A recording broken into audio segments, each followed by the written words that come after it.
नमस्कार, दिल्ली एनसीआर की खबरें देख रहे हैं आप। मैं हूं आपके साथ प्रगति चतुर्वेदी। खबरों की शुरुआत करेंगे, लेकिन उससे पहले एक नजर इस वक्त की हेडलाइंस पर।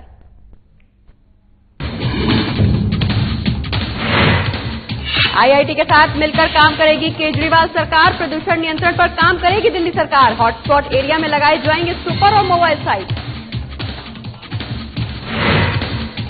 दिल्ली सीमाओं पर आंदोलन को लेकर डटे किसान। आंदोलन मजबूत करने के लिए संगठनों का जारी है मंथन। किसान संगठनों की आज होगी अहम बैठक। दिल्ली विधानसभा स्थायी समिति ने लिया बड़ा फैसला। गैर सरकारी संगठनों के अनुदान के बारे में मांगी जानकारी। संस्थानों और जिला कार्यालयों को भेजा जाएगा आधिकारिक पत्र। प्रदेश में 11 महीने बाद खुले 6वीं से 8वीं तक के स्कूल। कोविड-19 की गाइडलाइंस का किया जाएगा पालन। नियम को पालन करने पर की जाएगी कार्रवाई।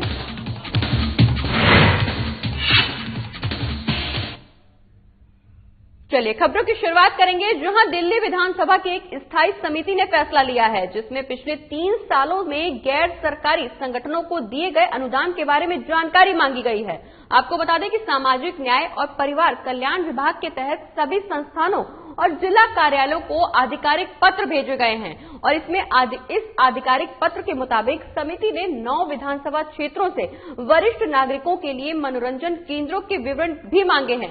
वहीं आरटीआई उप निदेशक सरोज रावत ने पत्र में लिखा है कि विधानसभा सचिवालय दिल्ली में उप सचिव नीरज अग्रवाल ने वरिष्ठ नागरिकों के लिए मनोरंजन केंद्र समिति के सदस्यों के बारे में सूचनाएं मांगी हैं। उन्होंने आगे ये भी बताया कि उक्त निर्वाचन क्षेत्रों के बारे में पिछले 3 साल में एनजीओ को दिए गए अनुदान, सामाजिक कल्याण विभाग की वित्तीय सहायता योजना से जुड़े आंकड़ों के साथ अन्य विवरण भी मुहैया कराए जाएं।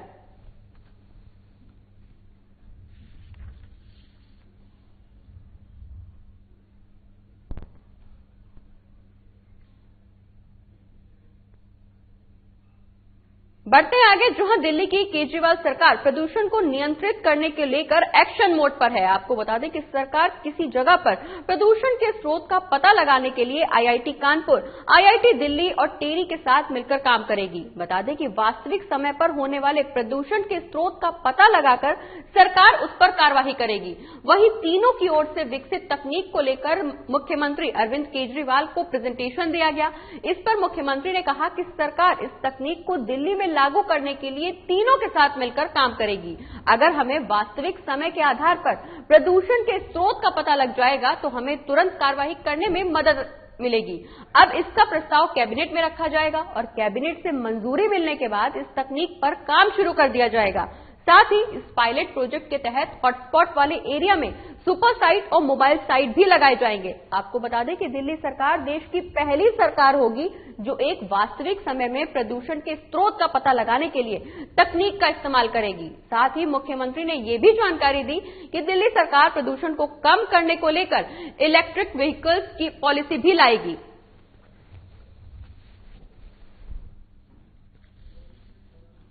तो दिल्ली सरकार की प्रदूषण को लेकर एक अच्छी पहल सामने आई है। आपको बता दें कि सरकार इलेक्ट्रिक व्हीकल्स की पॉलिसी लाने की तैयारी में है। वहीं प्रदूषण को लेकर कैबिनेट में प्रस्ताव भी रखा जाएगा। तो दिल्ली में बढ़ते प्रदूषण को देखते हुए अरविंद केजरीवाल की सरकार ने बड़ा अहम और अच्छा फैसला लिया है। आपको बता दें कि सरकार ने इलेक्ट्रिक व्हीकल्स पॉलिसी अपनाने का ये दिल्ली सरकार ने फैसला लिया है, जिससे प्रदूषण को नियंत्रण में लाने के लिए एक बार फिर से सरकार ने पहल की है। एक्शन मोड में है अरविंद केजरीवाल की सरकार। बता दें कि सरकार जगहों पर प्रदूषण के स्रोत का पता लगाने के लिए आईआईटी कानपुर, आईआईटी दिल्ली और टेरी के साथ मिलकर अब काम करेगी, जिसके चलते वास्तविक समय पे होने वाले प्रदूषण के स्रोत का पता लगाकर सरकार उस पर कार्रवाई करेगी। वहीं तीनों की ओर से विकसित तकनीक को लेकर मुख्यमंत्री अरविंद केजरीवाल को इस पूरे मामले का प्रेजेंटेशन दिया गया, जिस पर मुख्यमंत्री ने कहा कि सरकार इस तकनीक को दिल्ली में लागू करने के लिए तीनों के साथ मिलकर काम करेगी। अगर हमें समय के आधार पर प्रदूषण के स्रोत का पता लग जाएगा तो हमें तुरंत कार्रवाई करने में मदद मिलेगी। दिल्ली की सीमाओं पर अपनी मांगों के समर्थन में किसान लगातार डटे हुए हैं। बता दें कि आंदोलन को नए सिरे से मजबूत करने के लिए संगठनों का मंथन भी जारी है और इसी को लेकर आज की बैठक को अहम माना जा रहा है। आपको बता दें कि संयुक्त किसान मोर्चा के डॉक्टर दर्शन पाल ने कहा कि आगे की रणनीति तैयार की जा रही है, इसलिए आज संयुक्त किसान मोर्चा इस मुद्दे पर बैठक करेगा। जबकि किसान संगठनों के मुताबिक ये बैठक अहम होगी, क्योंकि चक्का जाम के बाद नए सिरे से आंदोलन को आगे बढ़ाने के लिए सभी पहलुओं पर फैसले लिए जाएंगे। वहीं संयुक्त किसान मोर्चा के डॉक्टर दर्शन पाल ने कहा कि आगे की रणनीति के लिए बैठक में सभी पहलुओं पर चर्चा करने के बाद ही फैसला लिया जाएगा। उन्होंने ये भी बताया कि किसानों का आंदोलन जारी है और अब तक सरकार से बात करने के लिए कोई संकेत नहीं मिले हैं। साथ ही दर्शन पाल ने यह भी जानकारी दी कि ट्रैक्टर रैली और चक्का जाम के बाद आंदोलन और मजबूती से आगे बढ़ाने के लिए संगठनों का मंथन लगातार जारी है। कृषि कानून के खिलाफ प्रदर्शन लगातार जारी है, वहीं आंदोलन को लेकर किसान संगठन मंथन कर रहे हैं।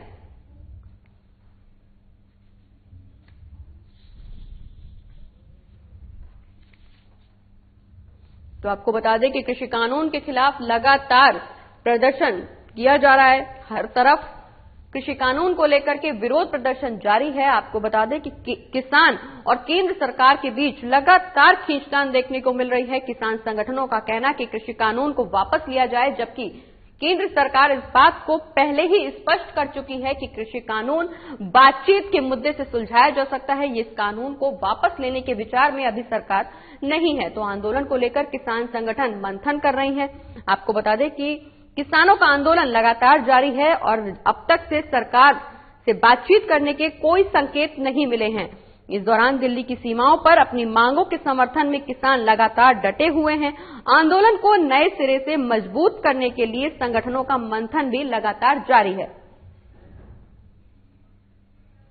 दिल्ली में नगर निगम के उपचुनाव से ठीक पहले राजनीतिक दलों के बीच आरोप प्रत्यारोप का सिलसिला तेज हो गया है। आपको बता दें कि आम आदमी पार्टी ने निगम में शासित बीजेपी पर निगम के फंड का दुरुपयोग करने का आरोप लगाया है। दरअसल आम आदमी पार्टी के एमसीडी प्रभारी दुर्गेश पाठक ने कहा है कि बीजेपी के पास अपने कर्मचारियों को तनख्वाह देने के लिए पैसे नहीं है, लेकिन बीजेपी के अध्यक्ष, पार्षद, महापौर समेत कई नेता एमसीडी का पैसा देश विदेश घूमने में बर्बाद कर रहे हैं। साथ ही उन्होंने ये भी कहा कि प्रीति अग्रवाल, जो कि महापौर रही हैं, उन्होंने एमसीडी के खर्च पर यात्रा की है और आदेश गुप्ता पतंग उड़ाने के लिए एमसीडी के पैसों पर महाराष्ट्र के बेलगांव और मुंबई भी गए हैं। अवतार, जो कि महापौर रहे हैं, एमसीडी के पैसों पर काठमांडू घूमने गए।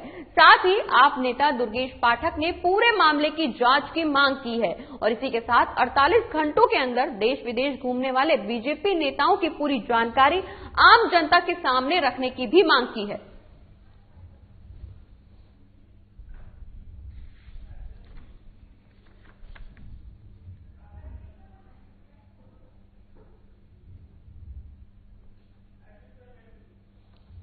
तो दिल्ली में नगर निगम के उपचुनाव होने हैं, जिससे ठीक पहले राजनीतिक दलों के बीच आरोप प्रत्यारोप का सिलसिला देखने को मिल रहा है। आपको बता दें कि विदेशी यात्राओं में एमसीडी के पैसा का खर्च हो रहा है, ये आरोप लग रहा है।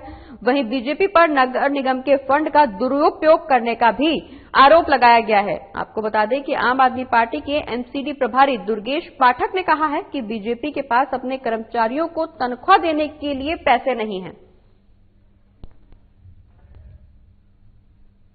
आज की महत्वपूर्ण प्रेस वार्ता में आप सबका स्वागत है। साथियों, आप लोगों ने देखा होगा कि पिछले 6 महीने 7 महीने से एमसीडी के कर्मचारी दिल्ली की सड़कों पर कभी जंतर मंतर, तो कभी रामलीला मैदान, कभी एलजी साहब के घर के सामने, तो कभी गृह मंत्री के घर के सामने, कभी प्रधानमंत्री के घर के सामने प्रदर्शन कर रहे हैं। पुलिस उनको लाठियां मार रही है और उनका बस एक ही मांग है कि कोरोना काल के समय जो हमने काम किया या जो हम तनख्वाह जो हम नौकरी कर रहे हैं एमसीडी के अंदर, उसकी हमें तनख्वाह दी जाए। चुनाव होने हैं, जिसको लेकर नामांकन के आखिरी दिन चुनाव कार्यालय में भीड़ रही। आपको बता दें कि आम आदमी पार्टी, बीजेपी और कांग्रेस के साथ ज्यादातर प्रत्याशियों ने सोमवार को ही अपना नामांकन दाखिल किया। 5 सीटों के लिए 63 उम्मीदवार मैदान में हैं। सबसे कम उम्मीदवार रोहिणी वार्ड और सबसे ज्यादा शालीमार बाग वार्ड में मैदान में है उम्मीदवार। साथ ही अधिकारियों का इस दौरान कहना है कि आवेदन पत्रों की स्क्रूटनी का काम 10 फरवरी तक चलेगा, जबकि नाम वापस लेने का समय 13 फरवरी तक है और आखिरी सूची भी 13 फरवरी को ही घोषित की जाएगी। बता दें कि उपचुनाव 28 फरवरी को होने हैं, जिसमें पूर्वी दिल्ली के 3 और उत्तरी दिल्ली के नगर निगम की 2 सीटों पर नामांकन करने के बाद उम्मीदवारों ने अपनी अपनी जीत के दावे किए हैं।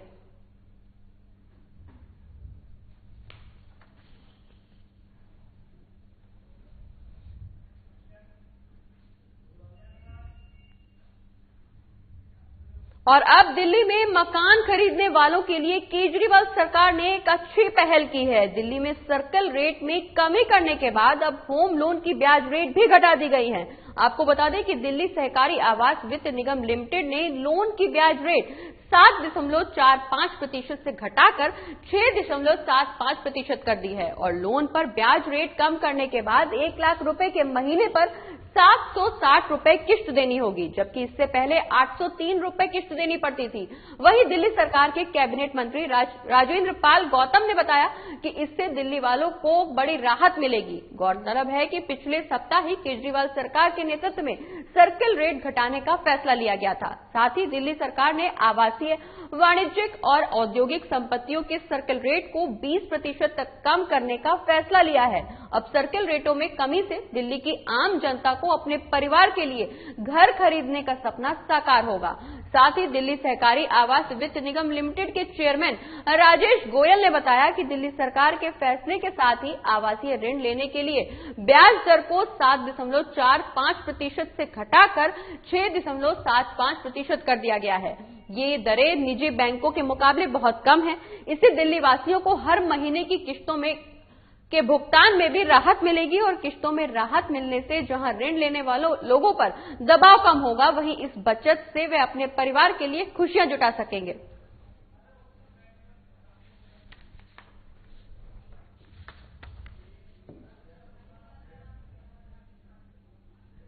और भाकियों की तरफ से आंदोलन में जान गंवाने वाले किसानों की याद में यूपी गेट पर स्मारक बनाया जाएगा। इसे बनाने में देश विदेश से आंदोलन में आने वाले पानी का इस्तेमाल होगा। आपको बता दें कि किसान क्रांति गेट के पास बनने वाले इस स्मारक में तिरंगा भी लगाया जाएगा। वहीं राकेश टिकैत ने इस बारे में जानकारी दी कि आंदोलन में देश और दुनिया के अलग अलग जगहों से पानी लेकर लोग पहुंच रहे हैं और इस पानी को यहां पर इकट्ठा किया जा रहा है। पहले इस पानी को नल में गंगा नदी में डालने की योजना थी, लेकिन संतों ने बताया कि गंगा जो देती है वो वापस नहीं लेती, जिसके बाद ये फैसला लिया गया कि आंदोलन स्थल पर एक स्मारक तैयार किया जाएगा और ये स्मारक आंदोलन में जान गंवाने वाले किसानों के लिए बनाया जाएगा। साथ ही इस स्मारक को बनाने में इस जल का इस्तेमाल भी किया जाएगा। बता दें कि स्मारक पर तिरंगा भी लगाया जाएगा। टिकैत ने आगे ये भी जानकारी दी कि हमारा राष्ट्रीय ध्वज पवित्र था, पवित्र है और पवित्र ही रहेगा। आने वाले समय में जब भी देश में किसान क्रांति होगी तो इस जगह को हमेशा याद रखा जाएगा।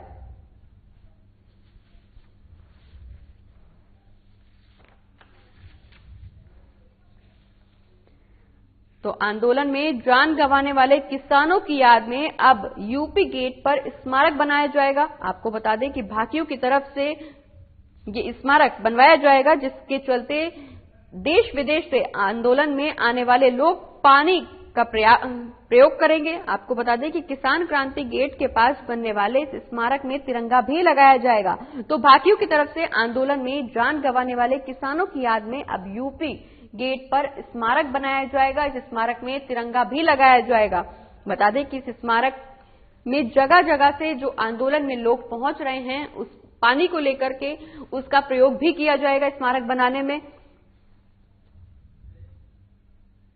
और मेट्रो यात्रियों को जल्द ही बड़ी राहत मिल सकती है। लगभग 6 महीने बंद रहने के बाद संक्रमण से बचाव के लिए जरूरी एहतियात के साथ मेट्रो सेवाएं शुरू हुई हैं और इस दौरान सामाजिक दूरी बनाए रखने के लिए एक सीट छोड़कर बैठने का नियम लागू किया गया है। आपको बता दें कि अब दिल्ली मेट्रो रेल कॉरपोरेशन ने सरकार से ये आग्रह किया है कि डीटीसी बसों की तर्ज पर सभी सीटों पर यात्रियों को सफर की इजाजत दी जाए। इस पर मंजूरी मिलते ही मेट्रो सेवाएं लॉकडाउन से पहले की स्थिति में आ जाएंगी। मेट्रो सेवाएं बहाल होने के बाद से कोविड संक्रमण से बचाव के लिए सामाजिक दूरी का पालन, सैनिटाइजेशन और थर्मल स्क्रीनिंग की जा रही है। वहीं डीएमआरसी के प्रबंधक निदेशक डॉक्टर मंगू सिंह ने कहा कि स्टेशनों पर भीड़ न होने देने का भी ध्यान रखा जा रहा है और अब ज्यादा से ज्यादा यात्रियों को सफर का मौका देने के लिए डीटीसी बसों की तर्ज पर मेट्रो में भी राहत मांगी गई है। साथ ही स्टेशन पर भीड़ न होने देने के लिए 1 या 2 एंट्री एग्जिट गेट ही खोले गए हैं। यात्रियों के प्रवेश में भी डिस्टेंस रखा जा रहा है। आपको बता दें कि मेट्रो सेवाएं बहाल होने पर यात्रियों की संख्या 1/3 रह गई थी। वहीं डीएमआरसी प्रबंध निदेशक का कहना है कि ऑफ पीक आवर के समय मेट्रो की फ्रीक्वेंसी कम करने की बजाय बढ़ाई गई, जिससे यात्रियों को सोशल डिस्टेंसिंग का पालन में दिक्कत न आए।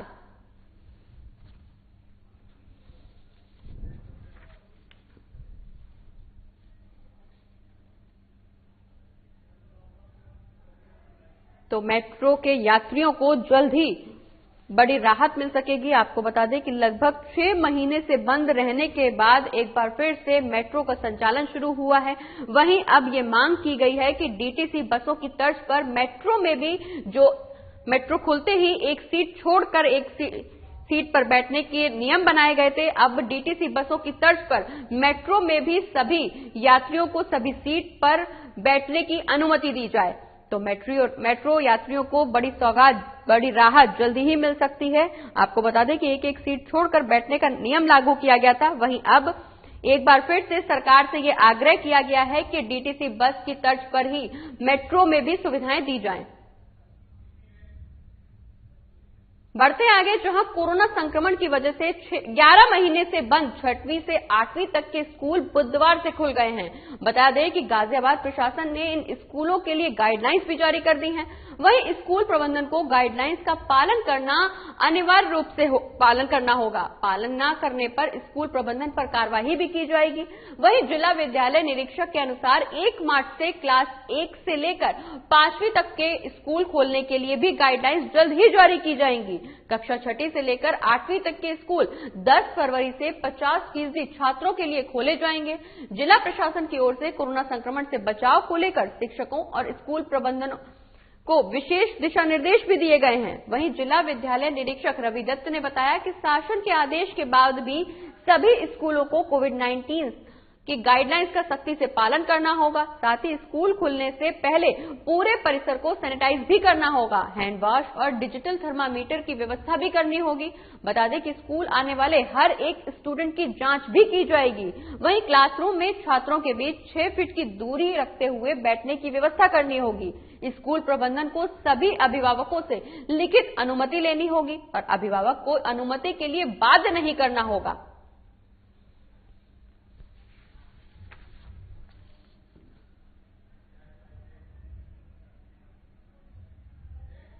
दिल्ली में मंगलवार को कोविड-19 के 100 नए मामले सामने आए और करीब 10 महीने बाद कोरोना संक्रमण से एक भी व्यक्ति की मौत नहीं हुई है। बता दें कि स्वास्थ्य मंत्री सत्येंद्र जैन ने कहा कि दिल्ली के लोगों की सामूहिक इच्छा शक्ति की वजह से संक्रमण पर धीरे धीरे जीत मिल रही है। आपको बता दें कि दिल्ली में संक्रमण रेट में कमी आने के बाद अब 0.18% हो गई है। वहीं मृतकों की संख्या 10,882 है। साथ ही जैन ने ये ट्वीट भी किया कि कोरोना वायरस संक्रमण की वजह से आज किसी व्यक्ति की मौत नहीं हुई और दिल्ली की सामूहिक इच्छा शक्ति से अब धीरे धीरे संक्रमण पर जीत हासिल हो रही है। साथ ही उन्होंने ये भी कहा कि मैं एहतियात बरतने के लिए दिल्ली की जनता और संक्रमण से निपटने के लिए संघर्ष करने वाले स्वास्थ्य कर्मियों और अग्रिम मोर्चे पर काम करने वाले लोगों का शुक्रिया अदा करता हूं। दिल्ली स्वास्थ्य विभाग ने आगे ये भी बताया कि अब 1052 मरीजों का इलाज चल रहा है।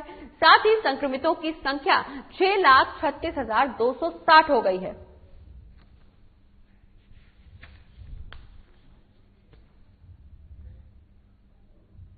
और राजधानी में कोरोना टीकाकरण अभियान लगातार जारी है, जिसमें 12,717 कर्मचारियों को टीका लगाया गया। इसमें से 7 को टीका लगने के बाद बुखार और दर्द की शिकायत भी मिली है। वहीं स्वास्थ्य विभाग के मुताबिक मंगलवार को 184 केंद्रों पर टीकाकरण किया गया। बता दें कि 151 केंद्रों पर कोविशील्ड और 33 पर कोवैक्सीन डोज दी गई। साथ ही 18,400 कर्मचारियों को टीका लगाने का लक्ष्य भी रखा गया था, जिसमें से 12,717 लोगों ने टीका लगवाया और इस हिसाब से निर्धारित टीकाकरण का करीब 70% लक्ष्य हासिल किया गया। वहीं राजीव गांधी अस्पताल की डॉक्टर छवि गुप्ता ने बताया कि स्वास्थ्य कर्मचारियों के अलावा दिल्ली पुलिस के जवान और सिविल डिफेंस के कर्मचारियों का भी टीकाकरण किया जा रहा है। साथ ही अग्रिम मोर्चे पर तैनात इन कर्मचारियों में वैक्सीनेशन को लेकर काफी उत्साह भी देखने को मिला।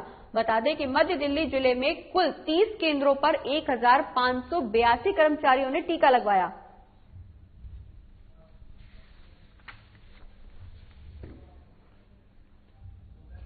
तो दिल्ली में मंगलवार को कोविड-19 के 100 नए मामले सामने आए हैं। आपको बता दें कि राजधानी में कोरोना टीकाकरण का अभियान लगातार जारी है, जिसमें से 12,717 कर्मचारियों को टीका लगवाया गया। इसमें से 7 को टीका लगने के बाद हालांकि बुखार और दर्द की शिकायतें भी मिली हैं, लेकिन राजधानी में कोरोना का टीकाकरण अभियान लगातार जारी है। बता दें कि इस अभियान के तहत स्वास्थ्य कर्मचारियों के साथ साथ पुलिसकर्मियों को भी टीका लगवाया जा रहा है।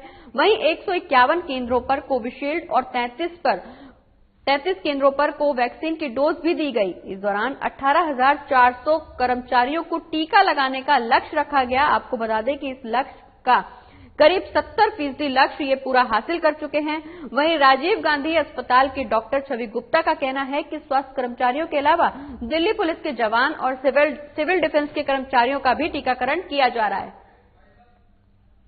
और इसी के साथ इस बुलेटिन में फिलहाल इतना ही। आप देखते रहिए दिल्ली एनसीआर की खबरें। नमस्कार।